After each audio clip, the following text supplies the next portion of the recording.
Now I'm an interview I'm really looking forward to. I'm joined today by Gwen Harris. Gwen is from MABS, Money Advice and Budgeting Service. Gwen, you've been in with us before. You're very welcome here today. And you know, the last time you were in, we talked about what is MABS, how it works, how you support people, encouraging people not to fear seeking help. And we talked about budgeting and education as well. So lots more that we actually went through at that time. So, you know, we're here in January, Gwen. There's a lot of talk about Blue Monday and about the bills hitting and all that's going with it. So, you know, a lot of people might have a little bit of spending regret after Christmas and might be facing some very heavy bills and so on. So let's take a look ahead to Christmas 2026. It's not that far away, and let's think about how we could do it a little bit better. So thinking about the cost of Christmas 2026 and a bit of smart planning in advance. Yeah, and I can hear people's tension the minute you mention Christmas 2026, and eye rolling. I'm the same. However, if we think about, maybe you might be kind of finding a bit of a pinch today. Blue Monday, as you mentioned, is gone. We're near the end of January. Not everybody has been paid. Some people have been paid. January is a long month. But perhaps it was a little bit, as you say, spending at Christmas, but maybe as well not necessarily planned for. Your December wage is actually what you need to get through January. It's not actually your Christmas spending, if that makes sense. Yeah. So sometimes we and I've done it myself, end up spending nearly most of my wage at Christmas, but forgetting that I have to actually get through January. I have to get to work, I have to get kids' lunches, back to school, pay the bills, and so on. And a lot of companies will pay people a bit early for Christmas as well. You have to remember that bit as well. And to be fair, from a company's perspective, you appreciate why they're doing it, because they're being helpful that you don't get stuck with the paydays around Christmas. But it does make your payday to payday a little bit long. It could be 6 weeks for some people, it could be 5 weeks for others. It's out of kilter though if you get paid monthly. If you get paid weekly, you don't feel it as bad. But definitely on the monthly and fortnightly pays, it's a long struggle to the Christmas or post Christmas to the end of January. So, I personally, I don't budget Christmas 12 months. I budget Christmas 10 months. Okay. I give myself a little bit of time in January to reflect at Christmas, maybe to catch up on myself a little bit. We have a lot of birthdays in January in our family as well. And then I don't budget Christmas into December either, because I have to have my January wage. There's always going to be something that comes up. So for me, and I appreciate maybe not everybody might be able to do it, but I will look now at Christmas 25. It's fresh in my mind. It's certainly fresh in my bank account. Yep. I can go back, I can have a look. I can see how much a Christmas 25 cost me. What would I change? Did I buy Bernard too many presents? Do I want to buy Bernard more presents? I'm going to look at more, please. Of course, yes. and bigger. But of course, so now I'm going to look and just see, what would I change? Maybe what had I not planned for that I need to think about planning for next year? Little things like the Christmas food shop. How much was it? And so on. So I look now at Christmas 25, and for me, I'm dividing that by 10. Okay. And that's the monthly amount that I'm going to try and save. I say try because it's not always going to happen. Yeah. That's my monthly amount that I plan to save every month that will provide for Christmas 26 for me. A great exercise looking back a bit. I mean, when we think about a lot of the waste that happens around Christmas, and I mean, how much re-gifting and, you know, presents are maybe not as appreciated as the donor actually thought they would be. And I think that there is a lot of pressure to buy for people. Now is a good time to have the conversation while everybody's still feeling that pinch of Christmas. And not just financial pinch, but the decision pinch, you know, what to buy people. There's a lot of pressure around that. As you say, will they use it? Will they not use it? Am I buying it for just to have something to give? Yeah. And that's an important thing then, to maybe have the conversation now with people to say, guys, what are we going to do next year? Are we going to do presents? Are we not going to do presents? And then, you know, while it's fresh in everybody's mind, and as you say, people might be re-gifting, but it is, the other waste sometimes at Christmas is our food shopping. Yes.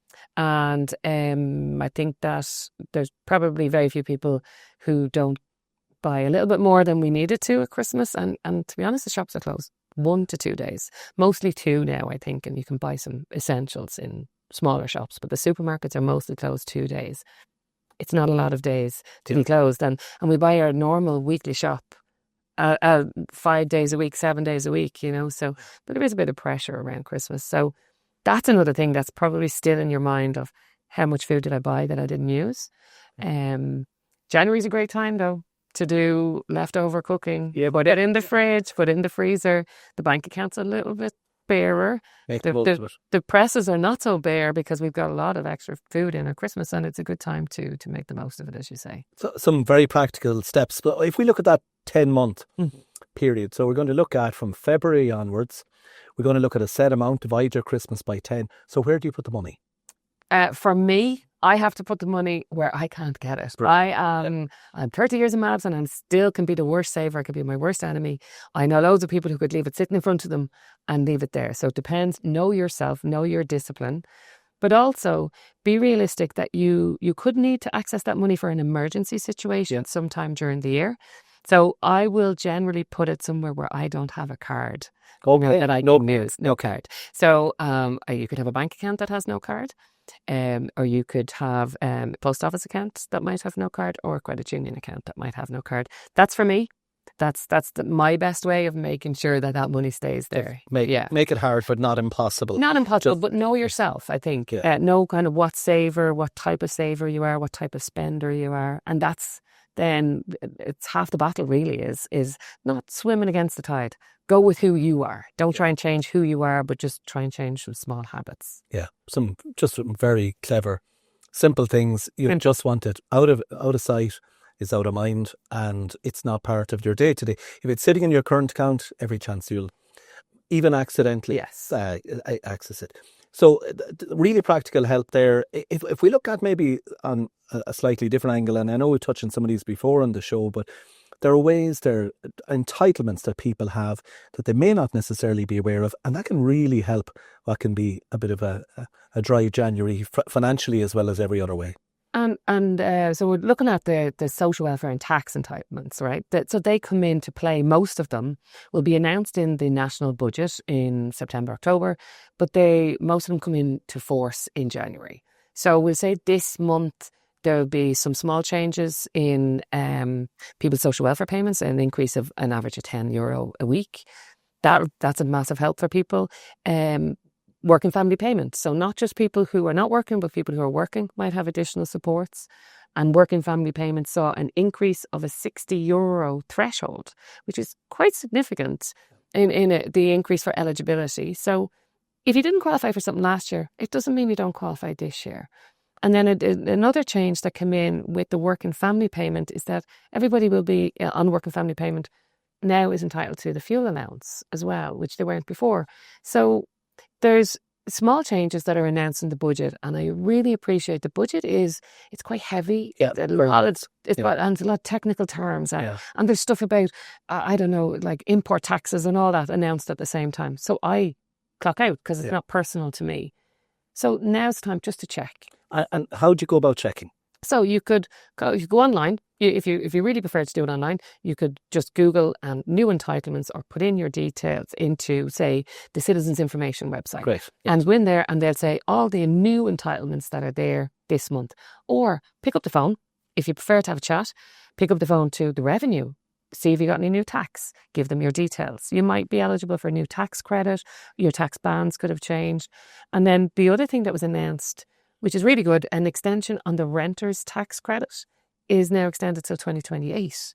So, maybe you're moving into somewhere this year that you didn't think you had a tax credit for, and it's worth checking that out. Yeah. So, but go to the revenue commissioners, ring social welfare, or ring Citizens Information. And then if you have a budgeting issue and you're working around problem debt, or maybe you're struggling to pay things, you could contact MABS. So there's lots of different places and where you're comfortable with. You mentioned medical expenses. Yeah. So I've been going on about this for years. It really is something that people miss out on. You're entitled to it. Why not? It's probably the most unclaimed personal tax. I'm sure that there's other corporate tax pieces. And actually, from a corporate perspective, they probably know it all. But from a personal tax, this is one of the biggest unclaimed tax credit. So if you have if you don't qualify for a medical card, so first of all, you might qualify for a medical card, always ask. Social welfare directly, do you qualify? You might qualify for a GP card if you don't qualify for the full medical card. So the full medical card would be your medication and your visits, whereas the GP card might be just your GP visit covered. And then if you don't qualify for either and you're paying personally for all your medical expenses, you can claim tax back. Now, at the moment, you can retrospectively claim, retrospectively being you can claim back years for 4 years. So I can claim 25, 24, 23 and 22. So I've never done it before. I have 4 years that I can look back on. Yeah. And what you can claim for is approved medical expenses. So your GP, physio, if you've been referred to a physio or a consultant's fees, your medication. So the easiest way to gather all your information if you've never done it before, go to your GP, ask them for a statement. For the years as well, if you've never done it before, go back to 2022. Go to the chemist. Hopefully you might use one or maybe two chemists. They'll give you, they keep your records for 10 years, I think it is, or 7. I'm not 100% sure, but you could go back. And then to claim it, you can do it online. It's probably the easiest way to do it it's in my account with the revenue commissioners. So you set up a personal account, and then you go in and you look and you do your tax credits and your tax rebate there. It's quite simple. It steps you through page by page. You put in your details, you put in your bank details, and you put in all your expenses. You don't submit the receipts, but you're required to keep them because you could be audited anytime in 10 years. Okay. So but you hold on to them, keep them somewhere safe. If you like paper, keep them in a folder. If you prefer electronic, keep them in an electronic file somewhere. Brilliant. And I've heard, I did this for the last number of years myself, and I've a daughter who's celiac. She's diagnosed celiac. You can claim back the celiac food, but you just need to make sure again you're keeping your shopping receipts. You highlight that area. Also, if you have somebody who's got, let's say, a diagnosed back problem, there's mattresses that people need for that problem. You can claim back tax against those as well. So it's loads and loads. There's equipment and then there's dental. Now, dental is a slightly different claim, but it's also within this same system and process. So, but it is worth putting it in and seeing do you have any, you get a rebate back to your bank account. That's the way it works. And but the revenue commissioner's very good to help. If you've never done it before, or citizens information, somebody will help walk you through the steps. And tell me, in terms of, like, what we're saying to people is put your hand up, look for help. Don't let panic set in. So that's really such a strong message you gave us in last September. Talk to me about that. The experience, not just from MABS, but internationally, is that when people are struggling financially, they withdraw from things because they're full of shame, guilt, embarrassment. It's absolutely something that I'm not saying people should feel. Don't take it that way. But that's our experiences that help people feel. And with that, they don't know maybe where to go. They're afraid to ask a question. They might feel that there's nowhere to help or support. And now, a lot of people would use the head in the sand situation, kind of analogy. That's not really what it is. It's just that people don't know where to go or don't know when they put their head up and ask for help, is there somebody there? So it becomes a very lonely space then, and it becomes a little bit more, I'm not going to say complicated, but sometimes you can't really see the way out when you don't have somebody helping. Yeah. And that's it. So if you feel that you have difficulties now after Christmas, everybody's feeling the pinch after Christmas. So certainly don't think that you're alone. Everybody's feeling the pinch after Christmas. But maybe if some bills were let slide before Christmas or have been in January, and you're really struggling to get back on with your rent or your utilities or your mortgage, try not to let that build. Maybe ask for help now, even if it's only 1 or 2 weeks in arrears. There isn't I'm not bad enough arrears question. It's even, you might not be in arrears yet. And by arrears, I mean like maybe you've missed a payment. But it's just ask for help now. And maybe you don't want to ask for help. Maybe you want to do it privately and confidentially and you want to look online. So you could go onto the MABS website and we have the process there that we will work with people and for people, but we have there so people can do it themselves. Okay. Steps through tells you how to build what's called your first financial picture, which is being a really honest, with yourself, about where I am. That's a tough one. Yeah. It is. But it sometimes when it's just for yourself, it's a little bit easier to do. And then that'll help you and pathway you to, maybe you need to contact the person you owe the money to, your creditor, or contact MABS or somebody else to help and support you. But it's really important, because being alone in this situation, it affects more than the debt or your money. It affects your mental and emotional health, which can affect your physical health, which can affect your relationship health. There's so many kind of extra little things that can be impacted by your finances.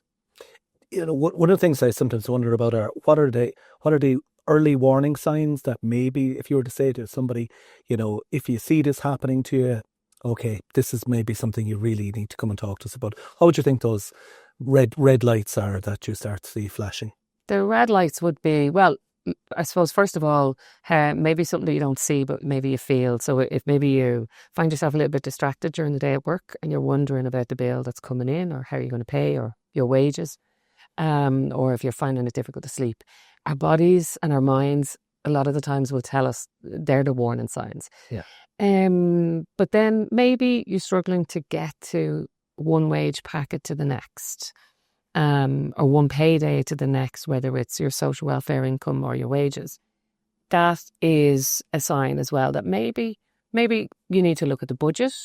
And very often we meet people who are extremely better at budgeting than they believe they are. However, maybe there's other income supports, other ways of increasing their disposable income or their available income. And it's not just necessarily about budgeting. There could be other supports maybe, and I think I spoke about it before, an adult child living at home. It's really important that you're contributing. If you are an adult child living at home, you need to pay your way. If you have adult children living at home, you need to have a conversation with them about paying something into the household. I'm just going to record that segment for 3 particular children that might be interested. Do you want me to give a shout out? Could I ask you, just in terms of are renters coming under more pressure than homeowners at the moment? It's hard to tell, because so many situations, it's variables, you could have somebody who has a mortgage with 2 incomes, and you could have somebody who has a rent with 1 income. So I hate to generalise, and I certainly don't like to generalise, because I think then that sometimes can isolate people. But we have the renter's tax credit, which is new, and it is a recognition of sometimes the difficulties that are there with the rental market. The mortgage market, I suppose, has quite a lot of protections. So we do, for mortgage owners, have a lot of codes of practice and codes of conduct that the financial institutions have to work by. Working with MABS as a third party or other insolvency practitioners is a requirement for the mortgage market, as well as the rent market. We do work with both private and social housing companies, so it's hard to generalise. Yeah, it is hard to generalise, because if I generalise a statement and you feel that I've kind of said something against your own personal situation, you clock off then, and feel that, that's just must be me. If the girl from MABS says that mortgages are better than rents, or as a wife, then you clock off a little. So absolutely. Gwen, we're coming towards the end of our piece here today, and you're giving us so much information. I think it's really important is some of the places that you referred us to, from the citizens' rights websites, from the they even go to welfare.ie. There's a lot of effort. Anywhere else that you'd like to call out? No. I think the Citizens Information, the MABS website, the Consumer Protection Commission, the Competition and Consumer Protection Commission, and they have a great website for you to be able to compare and contrast financial products. And even shopping around for utilities, you could use some comparison websites. So I think that traditionally we like to stay with our supplier rather than shop around, because it feels like a big piece of work, but actually it can be quite rewarding as well. The just one thing, I suppose, is that we're talking about different things, and you've mentioned already, it is about small changes. It's not about big bang, I have to change everything. It could be just some small changes. And if I'll share a story. So last January, I saved all my re-return tokens for the year and my cashback vouchers that my supermarket gives me. So I got to the till for my Christmas shopping, and I shopped for a big family, and it was 300 plus, and I paid €9.94. Ah, brilliant. So brilliant. I feel like I was winning, Yeah. But again, that's a small change. Yeah. What I did was when bringing back cans and bottles, I kept that. I put it onto a gift voucher. I kept it through the year. I didn't feel it. Now, I'm not saying that, not everybody listens. Some people might really feel that. They need that every week. It'd be discounted off their shopping. But I didn't feel that couple of euro had it built up then. And then I was able to afford to keep my vouchers as well. But I did. I felt like I was winning. And I had a little round of applause from the people behind me and in the till, which added then to it. So I've started again this year. I've done it already. So my new gift vouchers started, and my gift card has been populated with my Christmas cans and bottles that went back. A good collection, I hope. That is so practical and so useful. If you were to leave us with one takeaway message, what would it be, Gwen? Don't be alone. That's it, because sometimes when you're trying to solve a problem on your own and you're just looking at what it's harder. And sometimes you just need somebody just to give you one or two points of advice and maybe take a burden for you for a while as well if you need it. But don't be alone. Brilliant. So helpful. Thank you so much to Gwen Harris from MABS. If you're planning for future costs, whether it's Christmas, whether you want to understand medical tax relief we mentioned, or some of the new social welfare changes, MABS is here to help. It's free, it's confidential, and without judgment. Thank you so much.